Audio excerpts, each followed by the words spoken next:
Hello, and welcome to the first podcast episode of 2022 for En Route, the podcast where we talk about the journey of faith in modern life. I am Dennis Sanders, your host. I have a few interview episodes coming up, but this one's sort of a hybrid. And I figured that with the year anniversary of the January 6th insurrection was happening, that it was important to share a few things concerning that day. So this is, as the title of this podcast says, it's looking at January 6th in 3 acts. And what we're going to be doing is talking about it in these 3 ways. The first is actually going back a year ago.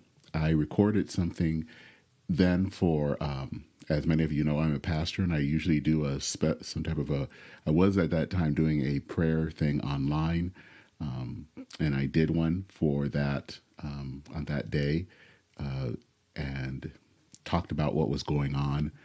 And so I thought it was good to hear that again, and looking back at that time. The second part is going to be an interview I did just a few days before Christmas with Andrew Donaldson. As many of you know, does the Heard Tell podcast, and he is also the editor at Ordinary Times. We talked a little bit about January 6th, and he gave his viewpoint. He is not one to hold back, and I hope that you will listen to it. It may not be the view you are expecting to hear, but I think it is an important viewpoint.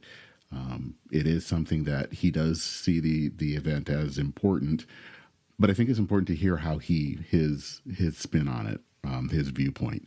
And so that's going to be about maybe 10, 15 minutes long.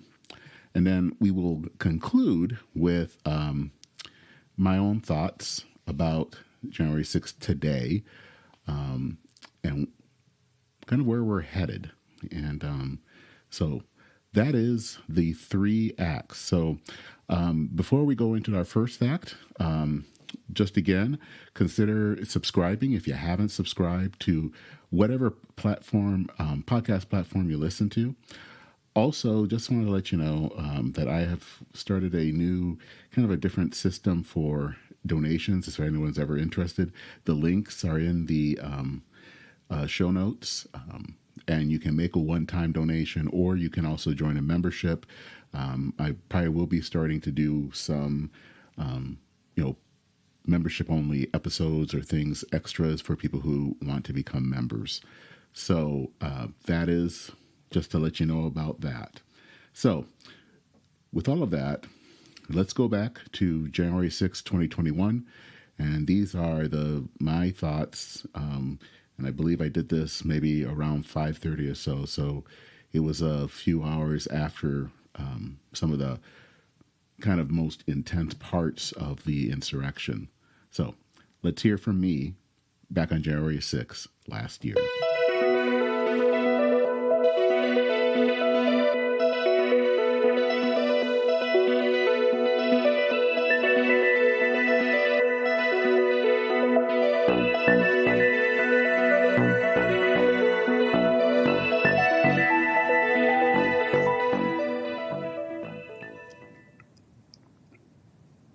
Hello, my name is Dennis Sanders, and this is Midweek Vespers. I wasn't actually planning on having that this evening. I've just had other things that I need to do. But in light of today's events, I feel that it's important that we come in prayer.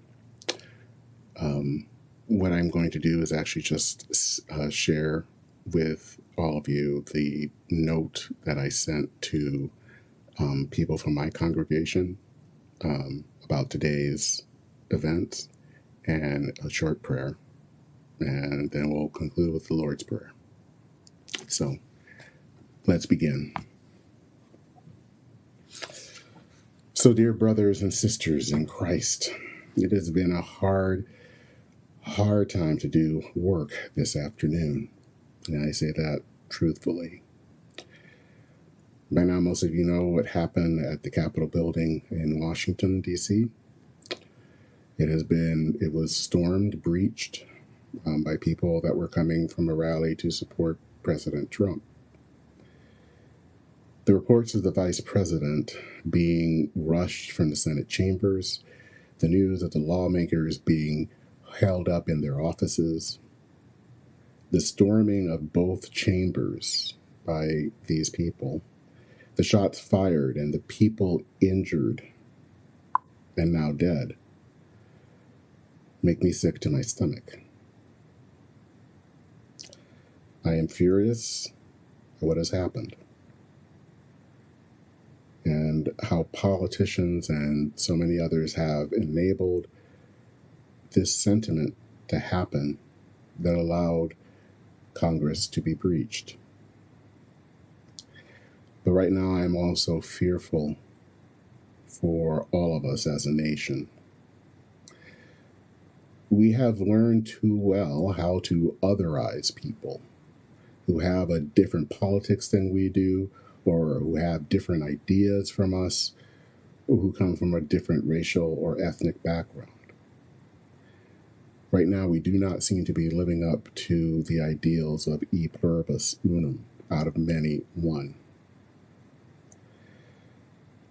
It is in this time of uncertainty, fear, and anger that we turn to God, who is described in the 121st Psalm as our help. So let us come together now to pray to the one who is a protector and who never sleeps or rests. Let us pray. God of peace, God of justice, be with us today in this dangerous time for our nation. Give us ears to listen to each other, hearts to love one another, eyes to see everyone, friend or foe, as a child of God. May your presence calm the crowds, and may we learn how to live with each other in spite of our differences. We ask this in your Son's name, Jesus Christ, in the name of your Spirit of peace, who taught us to pray. Our Father, who art in heaven, hallowed be thy name. Thy kingdom come, thy will be done, on earth as it is in heaven. Give us this day our daily bread, and forgive us our debts as we forgive our debtors. And lead us not into temptation, but deliver us from evil. For thine is the kingdom, and the power, and the glory, now and forever. Amen. Good night, and may God be with the United States of America.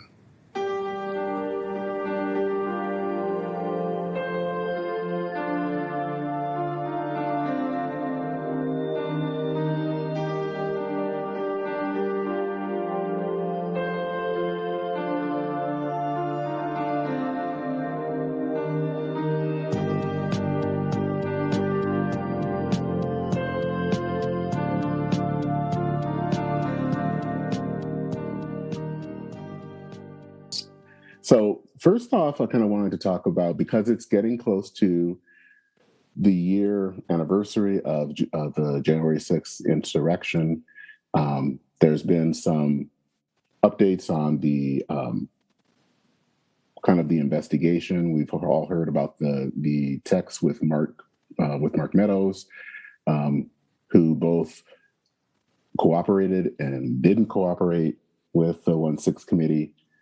How do you think that committee is going so far? Where do you think it's headed? I have very low expectations of this committee. I've wrote about this and commented on it publicly. A congressional committee is not where you go to find truth. A congressional committee is where you go to further a truth you've already figured out. Let's preface this with a couple of things here. We know what happened on January 6th. What we're doing is we want some detail. Okay. We know the beginning and the end. We know what the story arc of January 6th is, but folks want some detail, and some folks want possibly charges based on those details as they come out. I don't think we're going to get any of that out of this committee. I don't think the committee was the appropriate venue for this for a lot of reasons. One is half the committee is involved in it, and I don't mean that in a bad way. I just mean you don't let crime victims sit on juries for a reason. You don't let crime victims be witnesses. It's just not going to go well on a lot of levels. Plus, Congress is just a silly thing. We already know that the Republican Party, with two very notable exceptions, is just not participating at all. So let me preface it with that. I'm not a big fan of special prosecutors and things like that, but if there was ever going to be a situation for a special prosecutor, this be it. You need somebody outside of the system to deal with this. But that's just my rant on it. It's here. It is what it is. Are we going to get any truth out of it? Well, yeah, we're going to get truth because we're going to find. But again, perspective, we're just getting details of things we already knew. Okay. So I was very critical when they did some things that I think are very unhelpful, like subpoena Roger Stone and Alex Jones. That's silliness. You're wasting everybody's time. Don't do that. Mark Meadows that you referenced, that's the key to this whole thing. Meadows is the one who has vulnerabilities. He has some executive privilege protection, but not all of it like President Trump would have. Meadows knows everything because he was the gatekeeper to the president. We know he has some untoward things in his past. He didn't decide to not be a congressman anymore and go be chief of staff for no reason. There was other issues involved in that. Meadows is the key to that whole thing because he's the one guy that really could tell you everything that really happened because he's the one guy that really does know it and has enough vulnerability you could probably squeeze him a little bit. Are you going to get that out of him? I doubt it. Remember, even if we're going through the theater of the subpoenas right now and they're fighting the subpoenas. And remember, even if they subpoena him, he can sit there and just take the fifth and there's not a darn thing they can do about it. Now, Meadows needs to fundraise and make a statement and show his loyalty and fealty to the cause. So he's going to fight it before he gets to that point. But these are all the multiple levels of mess that this committee is fighting and why I'm pessimistic that we're going to get to a lot of truth.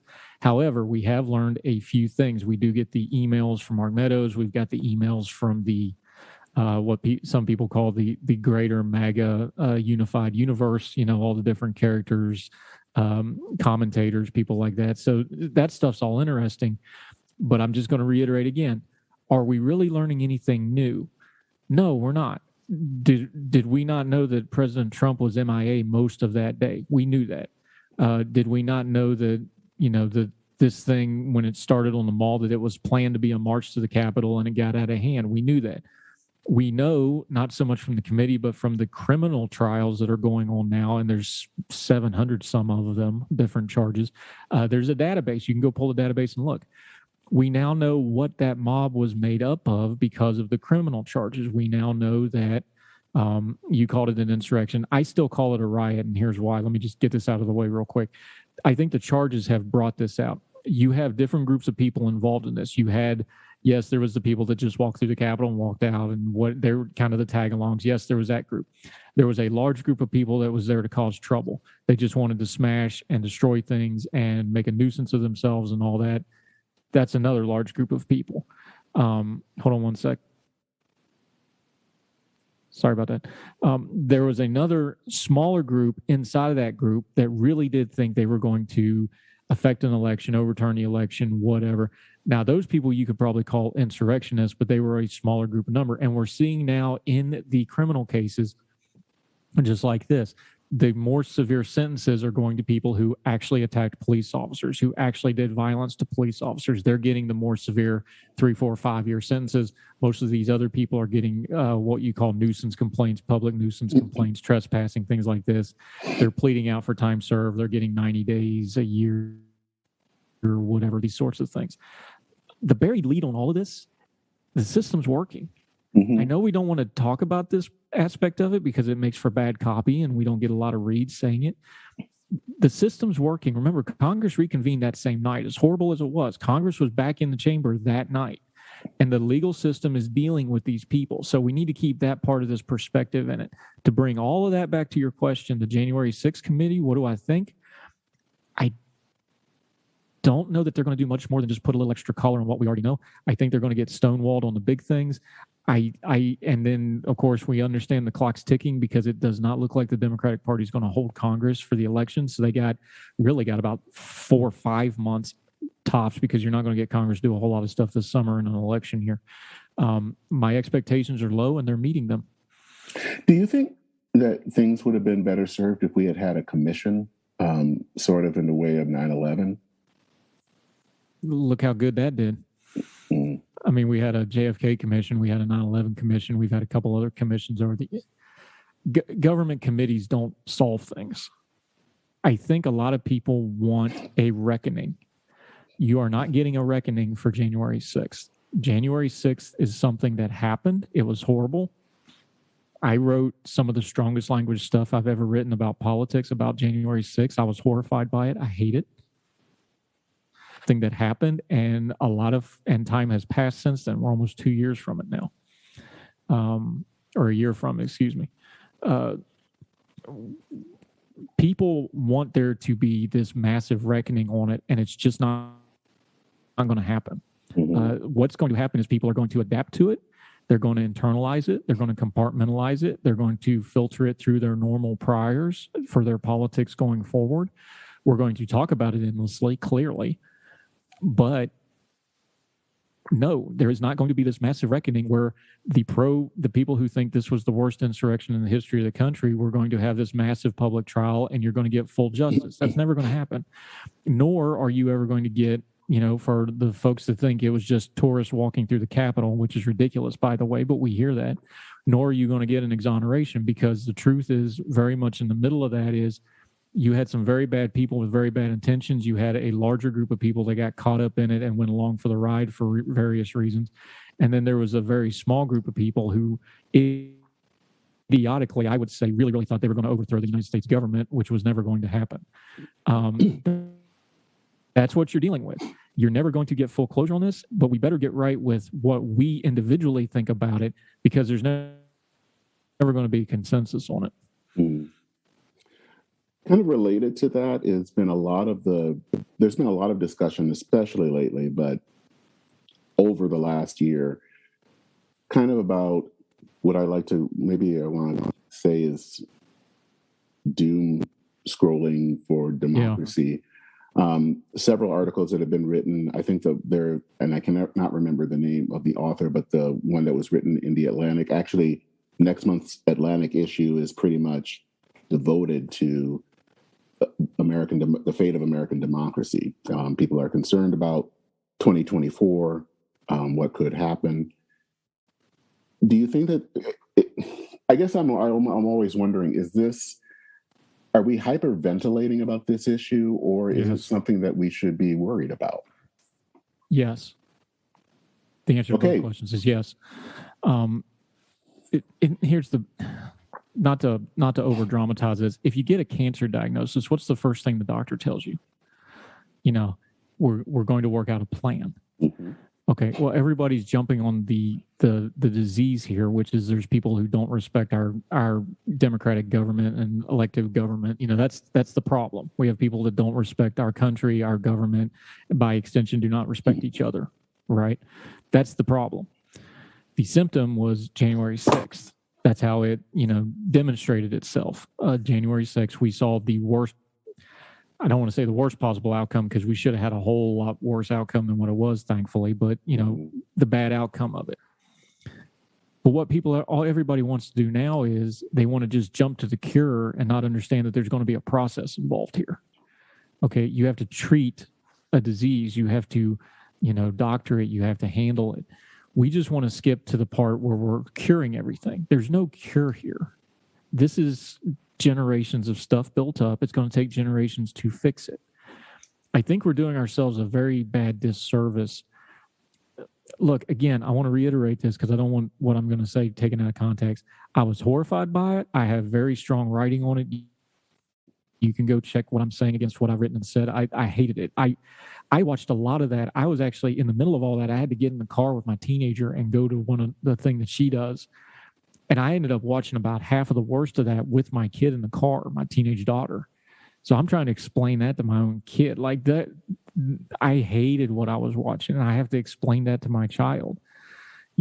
I had visceral anger on that day watching that I had not had since 9/11, and I just mean that sincerely. Just love of my country. I'm righteously angry. That's one of the few times in my life that I've been like that. So understand where I'm coming from on this. At the same time, it is not healthy for our politics to be completely centered around that. Now, I understand the implication. You got to understand the factors that went into January 6th. There was a bunch of stuff that lined up to make that happen.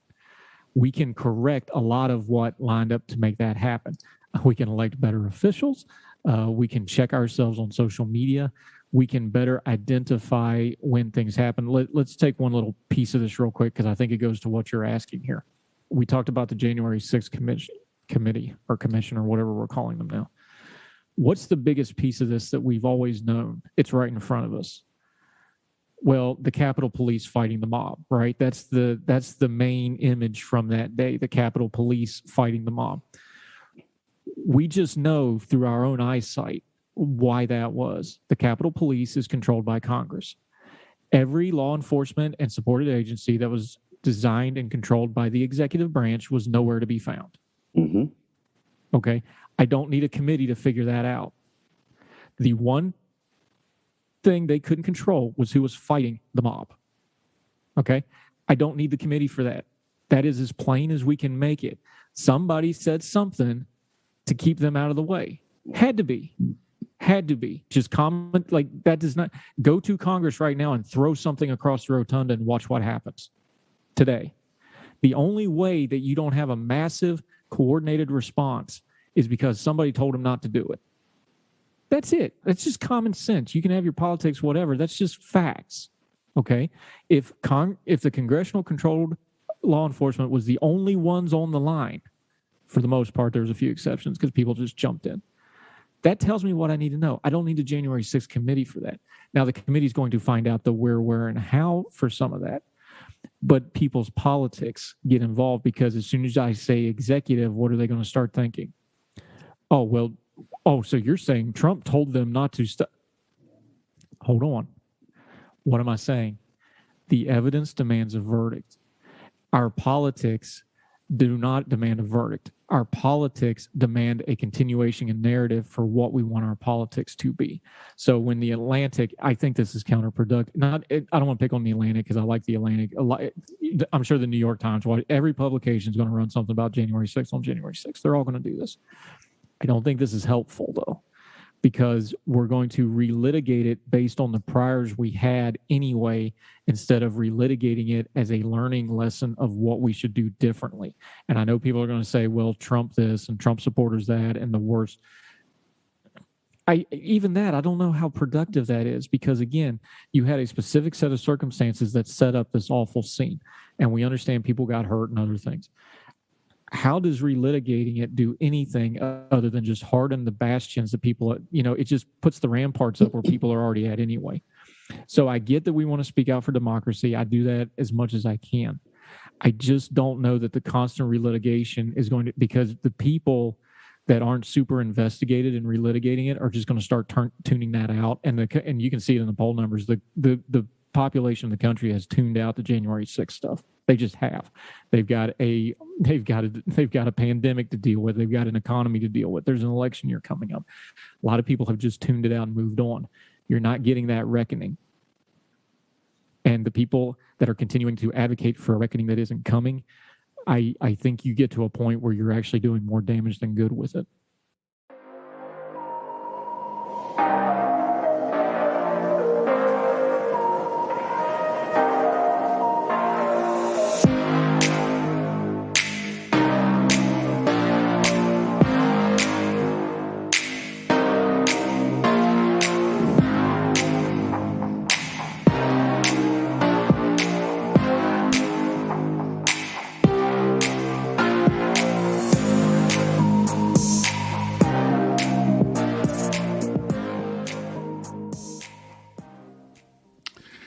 And now we come to Act 3.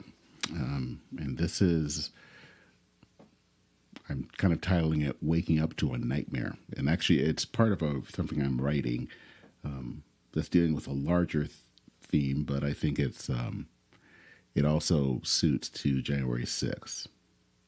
So I want to go back to 1983, and that was a big year for anyone who was alive at that time. I was 13, going on 14.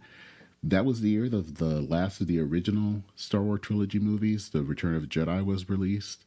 I can actually remember standing in line outside waiting to get into the movie theater. That was also the year of Michael Jackson's Thriller album that burned up the chart. He released hit after hit, it went to top 10. That was also the year I entered high school, the fall of 83. I had become a teenager actually the year before, October of 82, but it felt like the adolescence really began when I entered the halls of my high school. And I kind of realized that adulthood was not too far away. 1983 was a memorable year. And I think 1983 was also the year the world could have ended. For anyone who can remember, 1983 was a time, I think, that the United States and the Soviet Union were probably at their lowest relations. They were not doing well. It was their relations were at the lowest level since the Cuban Missile Crisis 20 years earlier. There have been a number of events that were happening around that time in the early 80s that were in many ways putting the two superpowers down a dangerous path. One of the first was that Soviet leader Leonid Brezhnev died in the fall of 1982, and he was replaced by Yuri Andropov. And Andropov already by 1983 was ill himself. In September of 83, the Soviets shot down Korean Air 007 as it was straying into Soviet airspace. Everyone on board died. The Politburo was really paranoid. They were sure that America was planning a first strike on the Soviet Union. And throughout that entire year, there were several flashpoints that could have really begun the nuclear conflagration. But the thing that brought us close to the brink was Able Archer. For those of you who are unaware, Able Archer was a joint NATO exercise. It was a simulated conflict with the Warsaw Pact. And it was a simulation of a conflict that culminated with the release of nuclear weapons. And there were a few components of this exercise that made the Soviets, and of course they were listening in, think that this was going to be a pretext for war. There was coded communication. There was everyone had to do it in radio silence. There was actually something that actually ended up never not happening, but they wanted the heads of government to be part of this. So people like President Reagan, Margaret Thatcher, German Chancellor Helmut Kohl were supposed to take part, but at the end, no one did. And that might have been a good thing. The Soviets were so spooked by Able Archer that they had forces on alert, and the Soviet 4th Air Army was loading nukes on planes in anticipation of nuclear attack. All the while the Soviets were basically thinking that World War III and Armageddon was just around the corner, no one in the West realized that we were basically stumbling towards what could have been the accidental start of the nuclear war. But for whatever reason, the Soviets never pressed the nuclear button.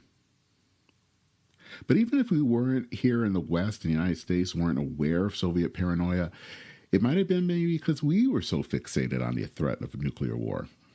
If you talk to someone from my generation, Generation X, you will learn how basically we thought a lot about nuclear war, and we wondered if we were going to make it into adulthood. And Hollywood provided us with quote-unquote entertainment that reflected our atomic fears. You could watch, in 1983, one of the biggest movies was actually War Games, the one with a computer that might, unfortunately, could have launched a nuclear war. And then, of course, There was The Day After, the television movie, which allowed Americans to see what a nuclear conflict with Russia would really look like. Long story short, it wouldn't look good. Looking back at 1983, I was basically nervous about nuclear war. I mean, I freaked out. I did not watch the whole movie of The Day After, but I only watched a few snippets. That was enough for me to not be able to sleep for a few days. All of this was building up, and I finally, at some point, I had to tell myself what basically amounted to a noble lie. I said that God would not put Christians through such a horror. Now, that was totally untrue, but it also put my mind at ease, somewhat. I was able to get on with life and not basically sit in fear of being vaporized by a nuclear weapon. But the thing is a lie is still a lie. Christians have died because of persecution or from war. They weren't spared just because they were believers. And we're now really in another period where we are really worried about stuff. And now we're not worried about a mushroom cloud, but January 6th is in some ways the image that is coming through our mind because it is such a visceral event. And if you skim through news sites, they're filled with opinion writers, and they're all wondering, how long will American democracy survive? There was one article in Vox that said, how does this end? Where the crisis of American democracy might be headed. And then in the Atlantic, Trump's next coup has already begun. There is a lot of worry in the air. There's a lot of worry about what happened in 2021, and we should not minimize what happened because, let's be honest, the president of that time, the president of the United States, basically, and along with people who were supporting him, had a plan to try to stop and steal, basically, an election from the American people.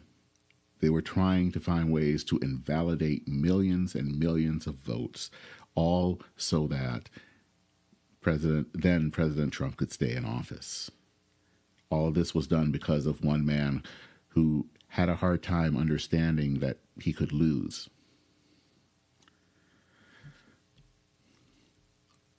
And so we're all kind of running around, we're nervous, and there are sometimes people who will say that maybe we're catastrophizing things. And things will not get bad. But the fact is, there is this palpable fear out there that we're headed for some very rough times. And, we'll try to rationalize it, but it really is hard to deny that things are not well in America. My husband was born in Canada. His father was a preacher and was in Canada as a kind of had a call at a church in Saskatchewan. So he was born while his parents were in Canada. There have been times I've wanted to make sure that he applies for Canadian citizenship. Now, part of that is that it just kind of makes sense. It makes it a lot easier when we go to visit Canada because people get confused when he says he was born in Saskatchewan. But let's be honest, there's a part of me that wants to think that if we need to escape to the Great White North, he could make that escape a lot easier.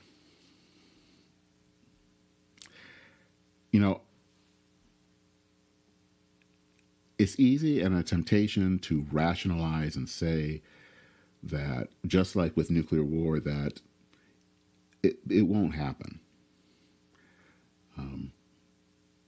Things will get better, or we're overblowing things. But the thing is, being a Christian or even just being an American doesn't mean that you're exempt from bad things, from horrible things, from dangerous things. Of course, in the Bible, we are introduced with a man named Job. He was a godly man. He lived as good a life as you could get, but in a short amount of time, he loses everything, including his children.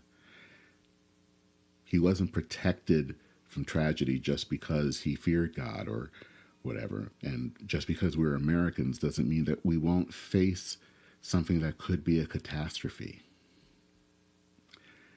January 6th, it's funny, we talk about when we use the date of January 6th about what happened on that date. But it is also the day of Epiphany for those of us who are Christians. Epiphany is the time when we talk about the visit of the three wise men to visit Jesus, who is still a baby in Bethlehem. It's an interesting tale, and I think it has a lot of connections with January 6th because it involves the story of King Herod. He was the vassal king of Israel, placed there by Rome, and he was a bad dude. Bad enough that he even sometimes imprisoned and executed members of his own family.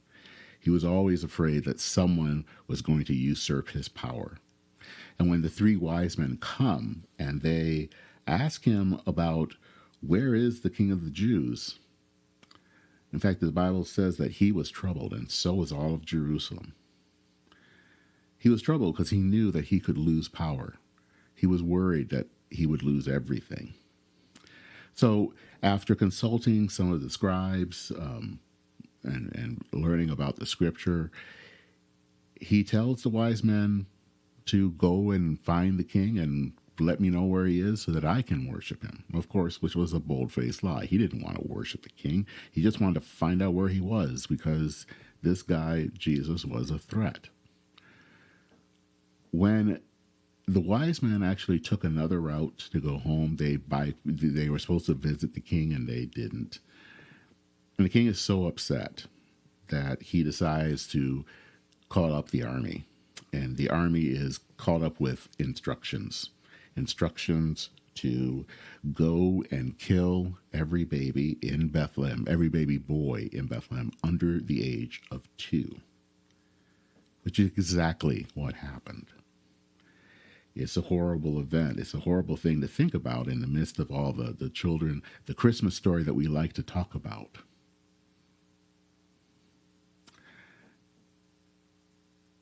The people who lived in Bethlehem had to face an incredible horror.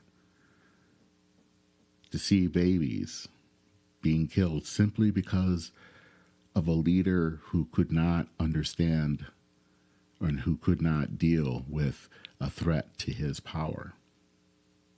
And there are some strange parallels to what happened last January 6th. But the thing is, I think that it's important to be reminded of is that we will face hard times. And I can't even tell you and know what's going to happen in the next few years. Will American democracy end, or will it be damaged? What will happen to us as a people? I think that we are on a dangerous road right now. I don't know where we're headed, but it may not head somewhere good. And the thing is, we are not spared from some of the worst things of happening. So what do? I think that instead of trying to rationalize things or sitting in fear, kind of like what I did when I was a kid back in 1983, I think that we have to go and live our lives.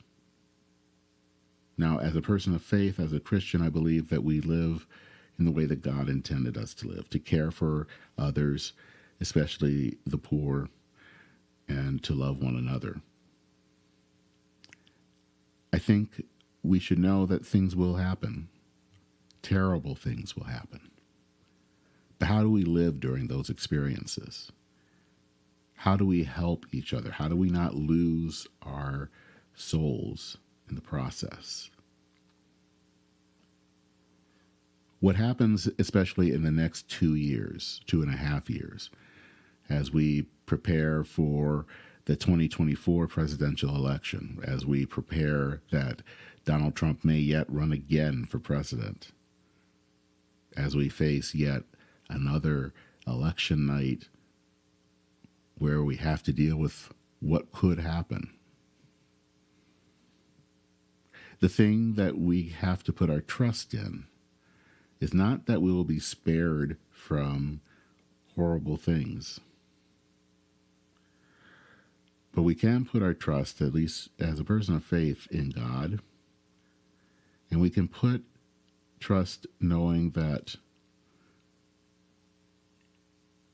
we can get through things.